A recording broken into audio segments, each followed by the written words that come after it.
আদালত ও পুলিশ প্রশাসন সম্পর্কে আপত্তিকর মন্তব্যের অভিযোগে শিলচরে পুলিশের জালে আটক স্বঘোষিত সমাজকর্মী গীতা পাণ্ডে। বিভিন্ন নিরীহ মানুষকে প্রতারণার অভিযোগে কাছাড় পুলিশের জালে গীতা পাণ্ডে। আদালত পুলিশ টাকা খায়, ফেসবুক লাইভে এমন মন্তব্য করে নতুন করে বিতর্কে জড়ালেন শিলচরের বিতর্কিত সমাজকর্মী গীতা পাণ্ডে।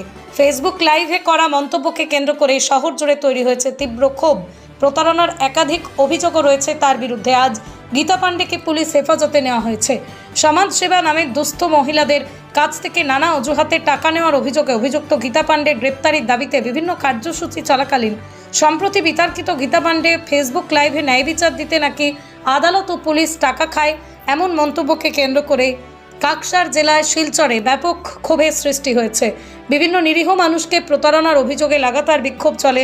অবশেষে আজ বৃহস্পতিবার গীতা পাণ্ডেকে পুলিশ আটক করে হেফাজতে নিয়েছে।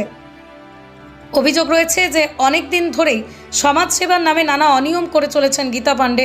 দুস্থ বিপর্যস্ত মহিলাদের পারিবারিক সংকটের সুযোগ নিয়ে মীমাংসা করে দেওয়ার নাম করে অর্থ নেওয়ার অভিযোগ উঠেছে। কেউ প্রতিবাদ করলেই নাকি তিনি উল্টো পুলিশ প্রশাসনের বিরুদ্ধে ঘুষ নেওয়ার অভিযোগ তুলতেন। গীতা পাণ্ডের ফেসবুক লাইভে আদালত এবং পুলিশের বিরুদ্ধে সরাসরি ঘুষের অভিযোগ তোলাকে আইন ব্যবস্থাকে অসম্মান বলে অভিযোগ করা হয়েছে। শহরে বিভিন্ন সংগঠন থেকে শুরু করে অনেকেই গীতা পাণ্ডের গ্রেপ্তারের দাবিতে সোচ্চার হয়েছিলেন। অবশেষে আজ বৃহস্পতিবার গীতা পাণ্ডেকে পুলিশ হেফাজতে নেওয়া হয়েছে বলেই জানা গেছে।